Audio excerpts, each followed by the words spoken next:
UP वाला है और ये शहर हमेशा जो है एक रिफ्यूजी कैंप माना जाता है। इसका अपना कोई कल्चर नहीं होता है, इसका कोई हवा इसकी नहीं है, पानी इसका नहीं है।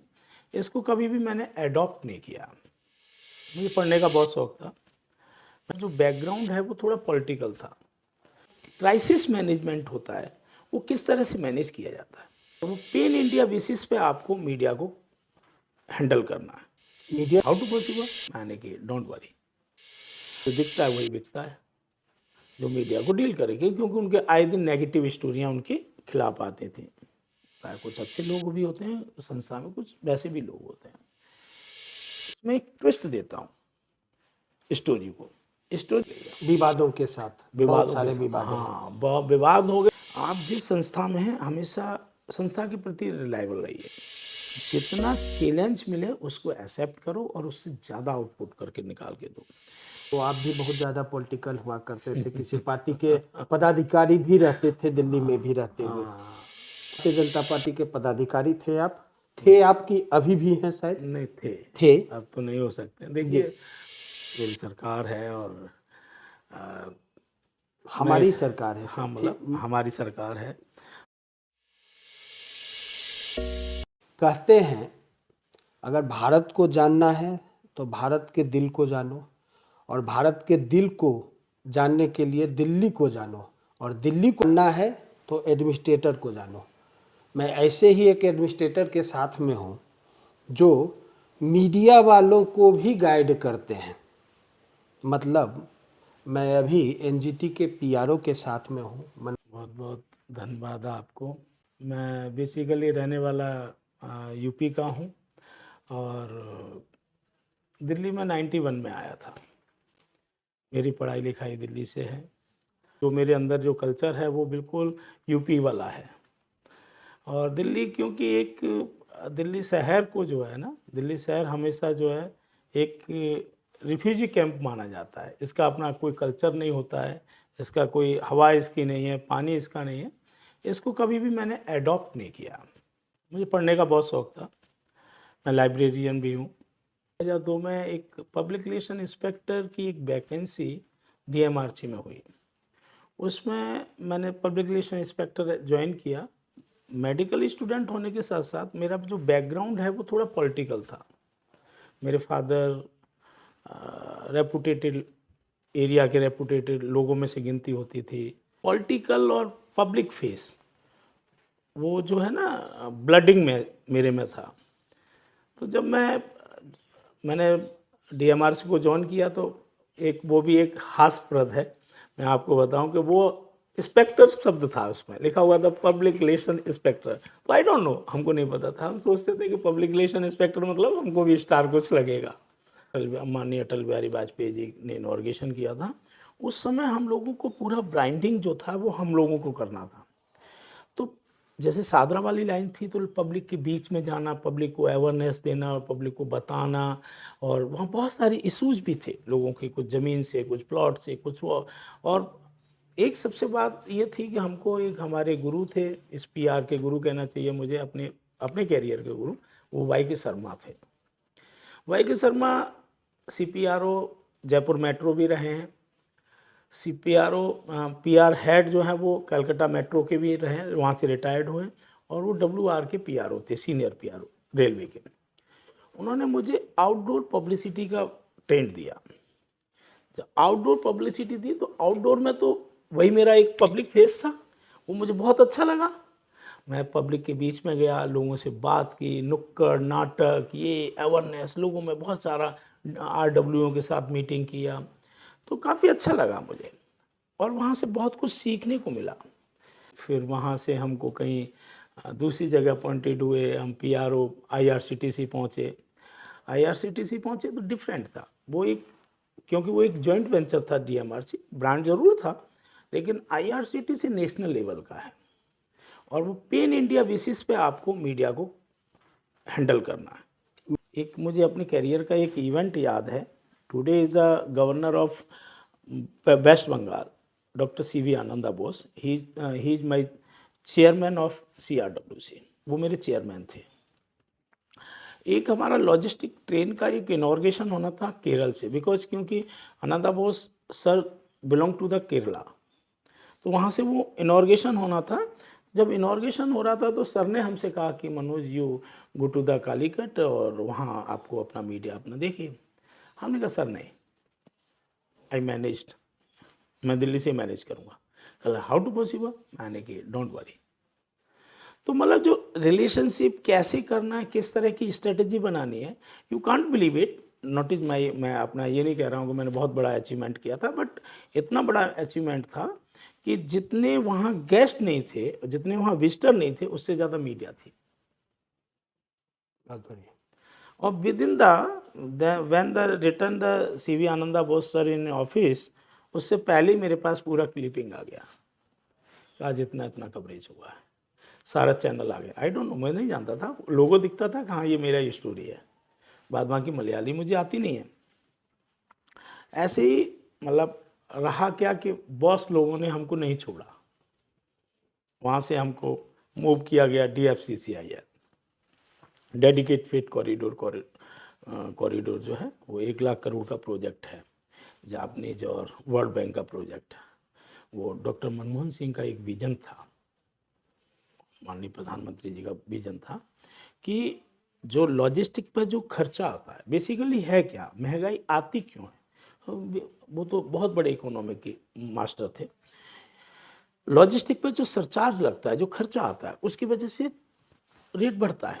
जबकि यदि रॉ मटेरियल देखा जाए, किसान का हो, आप किसान की खेती में देखिए, जहाँ वो प्रोडक्शन होता है वहाँ कितना रेट सस्ते पे जाता है, लेकिन आपके शहर आते आते उसके रेट में डबल से ट्रिपल रेट हो जाता है। तो उन्होंने क्या किया कि उन्होंने कहा कि जो लॉजिस्टिक है, क्योंकि थ्रू द रोड जा रहा है, तो उन्होंने एक ट्रैक अलग होगी, उस ट्रैक पर सिर्फ मालगाड़ियाँ चलेंगी, वो DFCCIL का उन्होंने किया।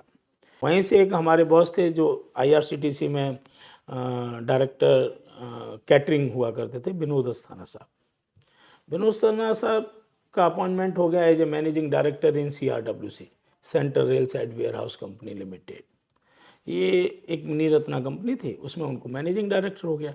अब वो ज़बरदस्ती जो है उन्होंने, सर ने कहा कि नहीं हमको चाहिए।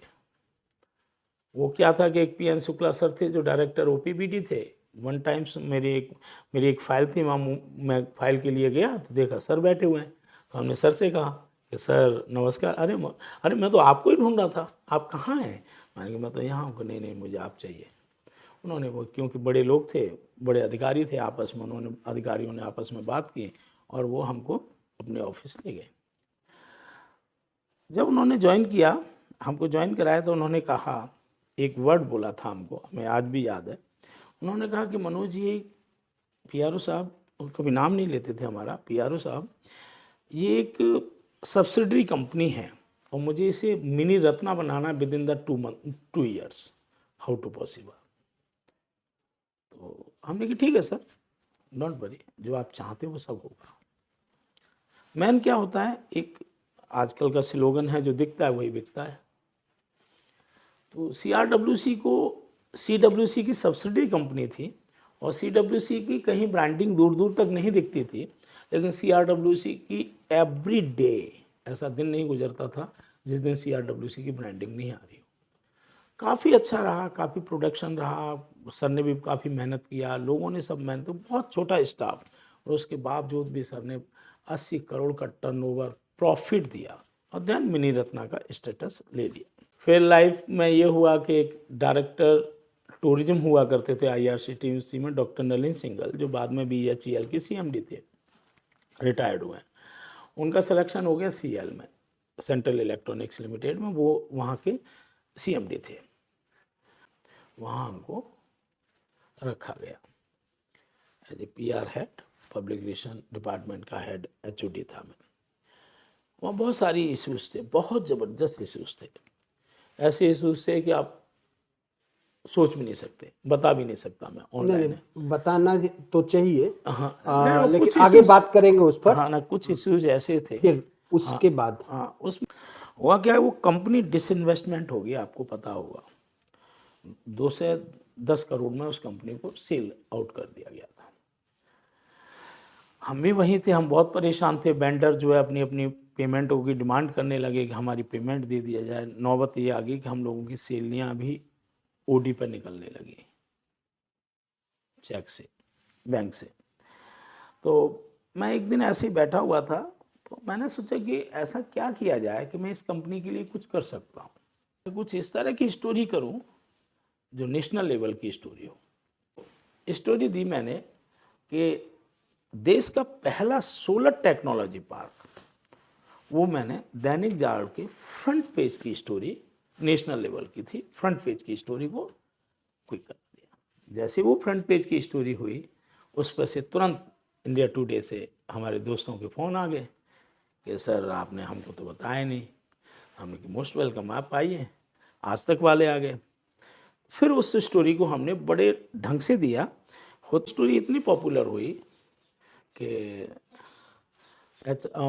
आरडी मिनिस्टर अपने बिहार से जो हैं, सर ने वो पढ़ी। थे हाँ थे, बिहार। हाँ थे, अब नहीं है, थे। तो उन्होंने जो है उस स्टोरी को पढ़ा, उन्होंने कहा मैं विजिट करना चाहता हूँ। फिर उसके बाद आपकी सेवा में यहाँ बैठे हुए हैं, यहाँ बैठे हुए थे हम। इटावा का एक लड़का सपना देखता है और डॉक्टर बनना चाहता है। डॉक्टर तो नहीं बन सका, सपने थे उसके, और उस कदम भी बढ़ाया, मीडिया में आया, और मीडिया से पीआर का संबंध, पीआर में आया। आपने बताया कि एक कंपनी जहां आप रेलवे मिनिस्ट्री के साथ में काम कर रहे थे, तो उसकी निगेटिव स्टोरी आ रही थी जिसको कि पॉजिटिव में आपने बदला। तो क्या पीआर का काम सिर्फ इतना ही होता है? एक दूसरा ये है कि आपने बताया कि कैसे डीएमआरसी में एक पीआर का बंदा पब्लिक को डील करता है और डीएमआरसी के सपोर्ट में, यानी कि कंपनी के सपोर्ट में उसको तब्दील करता है। तो एक पीआर का काम ये भी है। और तीसरा सबसे महत्वपूर्ण चीज़ आपने ये बताया कि किसी भी कंपनी को पुनः स्थापित या स्थापित करने में पीआर का कितना महत्व होता है। जैसा कि आपने सीएल के बारे में बताया कि हम ऐसा क्या करें जिससे कि इस कंपनी को नेशनल लेवल पर ले जाकर हम इस पर बहुत सारी व्यवस्थाएं करवा सके, जिसमें आपने वो स्टोरी प्लान किया। ठीक है, सबसे पहले क्या है कि आप जिस जिम्मेदारी पर बैठे हुए हैं, उस जिम्मेदारी में आपको ये देखना होगा कि आपको जिम्मेदारी क्या दी गई है। और संस्था क्या, देखिए संस्था में एक हमेशा विजन होना चाहिए। जिस संस्था से आपका परिवार चलता है, उस जैसे परिवार में होता है ना कि जब आप परिवार के मेंबर होते हैं तो परिवार में हर समस्या को आप बड़े गौर से देखते हैं और उस पर गहन अध्ययन करते हैं और सोचते हैं कि परिवार में विवाद भी ना हो और ये मैटर सॉल्व भी हो जाए। वैसे सेम लाइफ में भी ऑफिस होता है। आप जिस संस्था में हैं, हमेशा संस्था के प्रति रिलायबल रहिए। ये एक प्रिंसिपल हमेशा मान के चलिए। कौन क्या कह रहा है ये मैटर नहीं है, आप क्या कर रहे हैं, आपका self satisfaction is more important. दूसरा क्या होता है कि देखिए PR is the backbone of the organisation. हम पी की पहले गाइडलाइन थी, डीपी में बाकायदा ब्रांडिंग के भी नंबर मिलते हैं। जो ग्रेड मिलता है ना कंपनी को, A grade, B grade, C grade, उसमें भी ब्रांडिंग का भी नंबर होता है कि आपकी किस तरह की ब्रांडिंग हुई है, कितना आपका पॉजिटिव गया, नेगेटिव कितना गया। दूसरा एक सबसे बड़ा महत्वपूर्ण सब्जेक्ट होता है, वो होता है क्राइसिस मैनेजमेंट। कि आपको क्राइसिस को कैसे मैनेज करना है। आपके पास सडनली कोई प्रॉब्लम क्रिएट हो जाती है, आप करोगे क्या। अब आपको एक वाक्य बताता हूँ आईआरसीटीसी का। एक एक्सीडेंट हुआ था आईआरसीटीसी में, कैलकाटा, उसमें कैजुअलिटी हुई थी। आईआरसीटीसी ना बोले उसे रेलवे बोलते हैं। हाँ मतलब आईआरसीटीसी, हाँ। तो उसमें एक कैजुअलिटी हुई थी। मैं उस समय वहाँ का पीआरओ था। ये पता था कि ममता जो माननीय मुख्यमंत्री हैं अभी, वो उस समय रेल मंत्री हुआ करती थी। तो वो बहुत क्योंकि तेज हैं, नॉलेजेबल हैं और क्विक डिसीजन लेती हैं।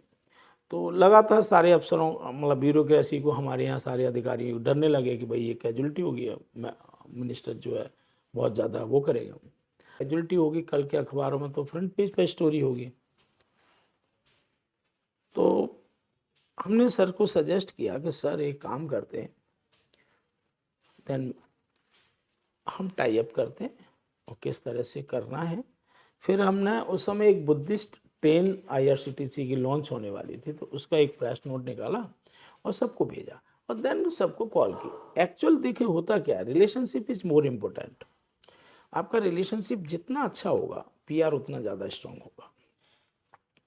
देखिए एक कहावत है ना कि आप जो कैजुअलिटी थी, हमने किसी से हिडन नहीं रखा, हमने सब कुछ बताया। भाई देखिए कैजुअलिटी तो जानबूझ के नहीं की गई है, संस्था की भी कोई गलती नहीं है इसमें। भाई आपको कोई कहा जा रहा है कि भाई ट्रेन चल रही है, आप इसमें चढ़ती मत चढ़िए, और आप फिर भी चढ़ रहे हैं, तो इसमें ट्रेन की क्या गलती है भाई? नहीं देखिए मनोज जी, नहीं, मेरा कहने का मतलब ये है थोड़ा कि सा उस इस विषय पर थोड़ा वही बात करते हैं। हाँ, क्राइसिस मैनेजमेंट में मेरा कहने का मतलब ये है कि फिर आपको देखना है कि अपनी संस्था को किस तरह से पॉजिटिविटी में रखना है। आपको क्या ऐसी चीज़ करें जो कवर जो है वो नहीं हो, ये हो। आपका पॉजिटिव जो इशू है वो कवर होना चाहिए, और ये सिर्फ आपके रिलेशनशिप के ऊपर डिपेंड करता है। मैं ज़्यादा और कुछ नहीं कहूँगा इसमें। जो भी हो, हम लोग चर्चा कर रहे थे कि एक रेल एक्सीडेंट का, और वो किसी भी संस्थान का एक अलग अलग वैल्यू है और अलग अलग स्थापना भी है। अब ट्रेन पटरी पर चलती है तो उसका मेंटेनेंस से लेके सारी चीज़ें एक टीम है। और ट्रेन जब चलती है तो ट्रेन से संबंधित भी एक टीम है, सुरक्षा से संबंधित भी टीम है। अगर भीड़ इकट्ठा हो जाती है तो उसको कंट्रोल करने के लिए भी टीम है, टिकटिंग सिस्टम का भी टीम है। कहीं अनबैलेंस होता है तभी जाके एक्सीडेंट होता है, मेरा ये मानना है। तो कहीं ना कहीं कुछ न कुछ लूपहोल रहा होगा किसी एक संस्थान में, किसी एक विभाग में, तब जाके एक्सीडेंट होता है। और जो इस चीज़ों को सच्चाई के साथ एक्सेप्ट करता है तो वो चीज़ों को पब्लिक भी मानती है और उस पर विचार करती है, उसको निगेटिव में नहीं ले जाती है। मुझे नहीं देखिए, मैं आपकी बात से बिल्कुल सहमत हूँ। होता क्या है कि अधिक मतलब कोई भी हो, हर आदमी अपनी पॉजिटिविटी चाहता है, पर मेरा थोड़ा सा हटके है, थोड़ा सा हटके मेरा व्यू है कि यदि आप उसे नेगेटिव स्टोरी मत कहिए। हो सकता है आपको पता न हो कि आपके पीछे क्या हो रहा है और वो क्या कमियां हैं। देखिए वो आपकी कमी को बता रहा है, उस कमी को दूर करना ये आपकी रिस्पॉन्सिबिलिटी है।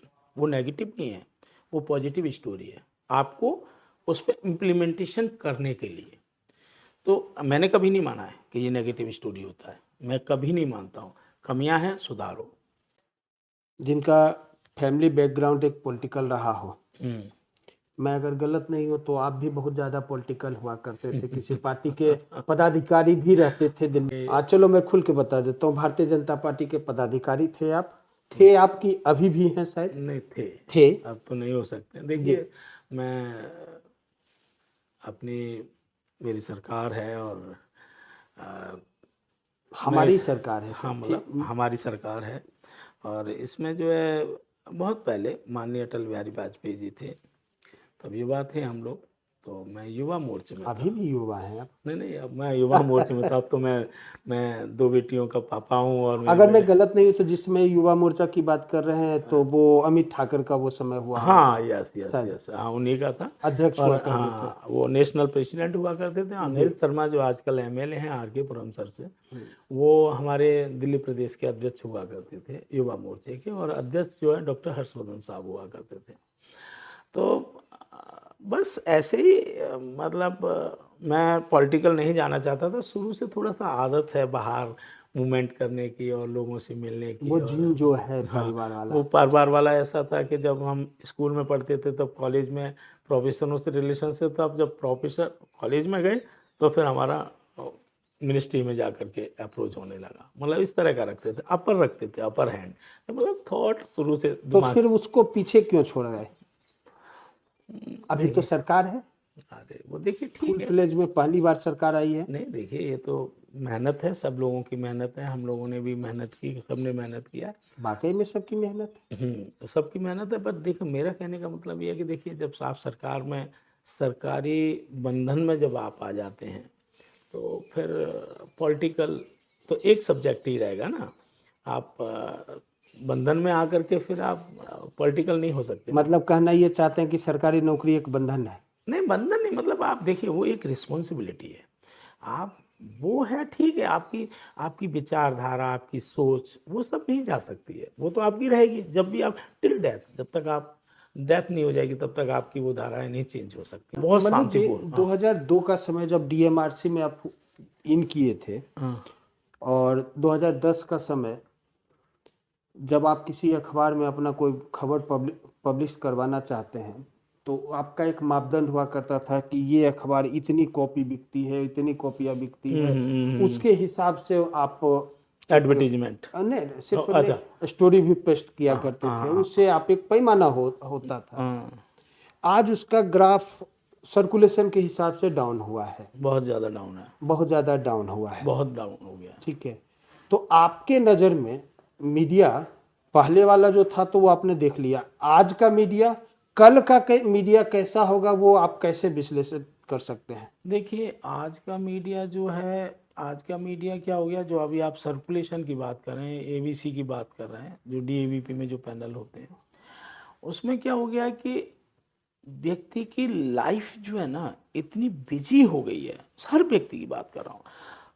एक तो ये हो गया है कि लोग समझ नहीं रहे हैं, मोबाइल का इतना आदी हो गया है आदमी कि यदि आपको 1 घंटे मोबाइल न दिया जाए तो आप ऐसे तड़पेंगे जैसे पता नहीं आपका क्या खो गया है।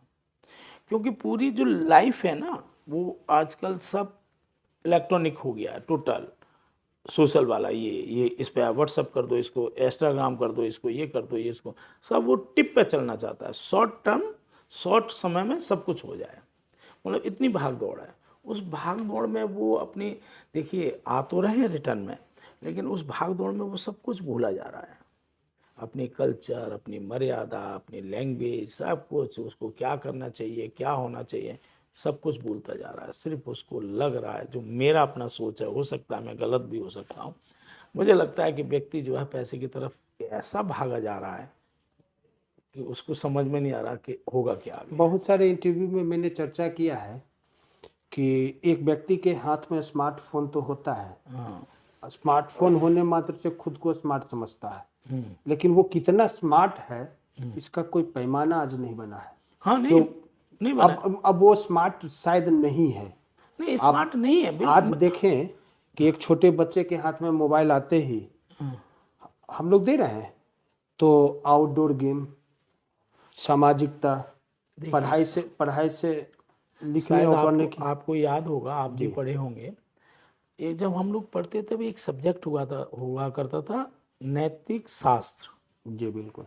है ना, उसमें पढ़ाया जाता था कि पड़ोसी से कैसे बात करना है, गुरुओं से कैसे बात करना है, माँ बाप से कैसे बात करना है, भाइयों के साथ कैसे रहना है, प्यार से कैसे रहना, सब कुछ पढ़ाया जाता था। बाकायदा चैप्टर नहीं, बुक हुआ करती थी। आज की डेट में आप देखिए परिवार कैसे विच्छेद होते चले जा रहे हैं। मैं खुद देखता हूँ, भाई भाई में प्यार नहीं है, बेटा माँ बाप को प्यार नहीं कर रहा है, अकेला बेटा अपने माँ बाप को खाना नहीं खिला सकता है, जिस माँ बाप ने उसको पाल पड़ोस के इतना बड़ा कर दिया। उसकी लाइफ इतनी बिजी हो गई है कि आप बता नहीं सकते, आपको ऐसी लाइफ हो गई है उनकी कि ऐसी लाइफ हो गई है कि मतलब जो सामाजिक ताना बाना जिसे बोलते हैं, सब बिखरता चला जा रहा है। और उस बिखरने का सबसे बड़ा कारण जो है, जो मैं मानता हूँ, जो मुझे लग रहा है, वो कहीं न कहीं तक जो है ना, थोड़ा सा, देखिए एक एक एक आर्टिकल हुआ करता था पहले, लिखते थे हम लोग, एक सब्जेक्ट भी होता था, साइंस जो है ना वरदान भी है और अभिशाप भी है।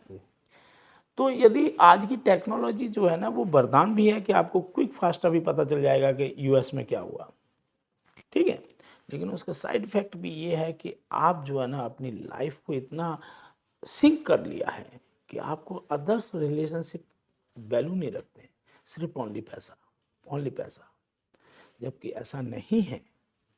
ये देश जो है ना, ये देश जितने भी महान हुए, भगवान के जितने अवतार हुए वो सब इस देश में हुए।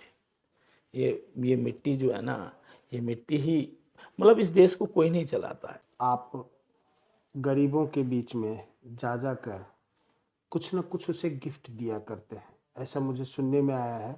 और अभी भी आपने प्लान किया है कि से वैसे विधवा महिलाओं को जिनके बच्चे उन पर ध्यान नहीं दे रहे हैं, तो उनको हाँ उनको देखिए, एक तरह से एजुकेट करते हुए सामर्थ्य बनाने के लिए देखिए मैं सिलाई और इन सब का वो नहीं, व्यवस्था करने जा रहे मैं हैं। जहाँ रहता हूँ, एक माँ है वो, उनका एक बेटा है, 2 बेटियां हैं।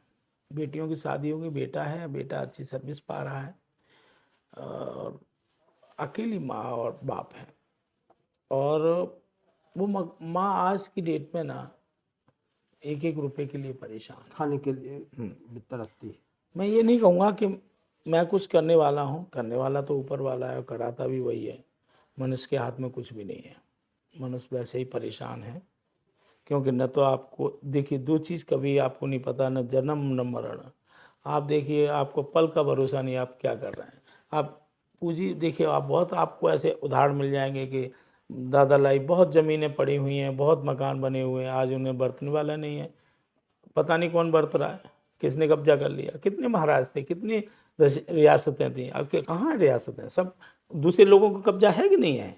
तो कोई भरोसा नहीं है भाई। उतना ही मेरा ये मानना है कि उतना ही रखिएगा जितने की आवश्यकता है प्रभु। गांव का वो बच्चा जो छोटे छोटे बातों में अपने दोस्तों से, या फिर एक बचपना था, झगड़ा करता था और एक समूह बना के राजनीति किया करता था, वहाँ से आगे बढ़ के एक मनोज शर्मा दिल्ली आता है और करियर की सोच को लेकर मेडिकल की पढ़ाई करता है, लेकिन आ जाता है पत्रकारिता फील्ड में। पत्रकारिता तो नहीं कह सकते हैं, मीडिया मैनेजमेंट, यानी पत्रकारों को कंट्रोल करने वाले फील्ड में। नहीं नहीं नहीं, पत्रकारों को कंट्रोल नहीं कह सकते। देखिए, the PR and advertisement and पत्रकारिता, द ये सभी जो है ना एक दूसरे के पूरक हैं।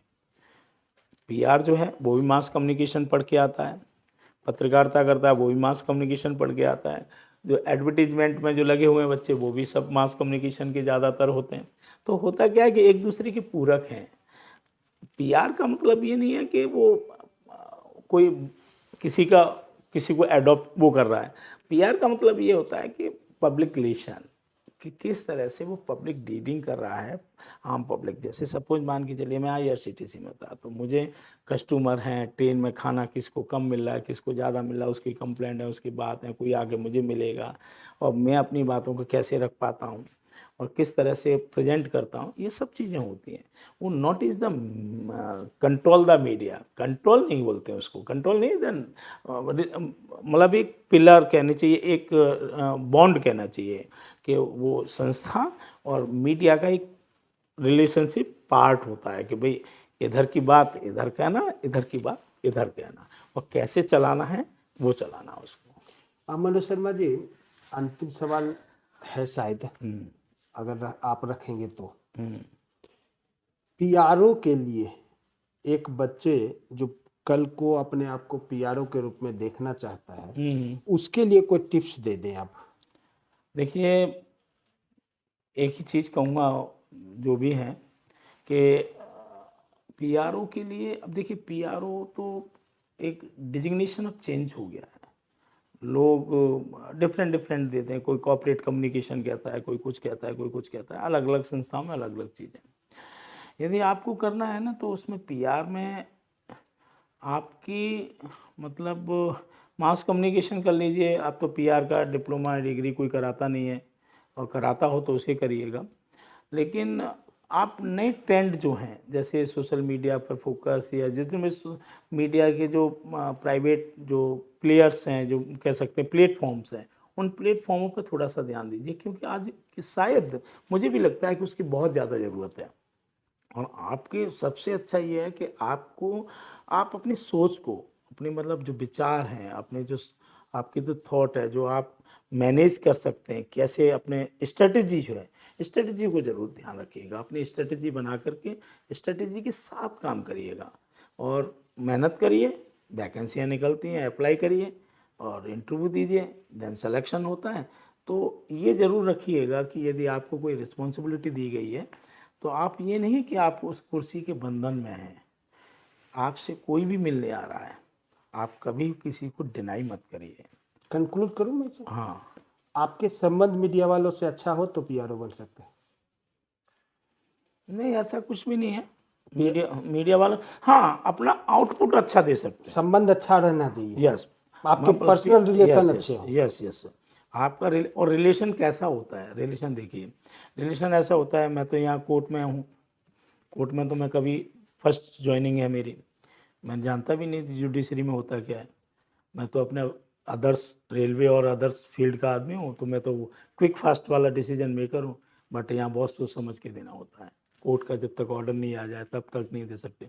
लेकिन इसके बावजूद भी आप देखिए, मुझे 1 साल हुआ है, अभी 1 साल भी नहीं हुआ, 19 मार्च को 1 साल होगा।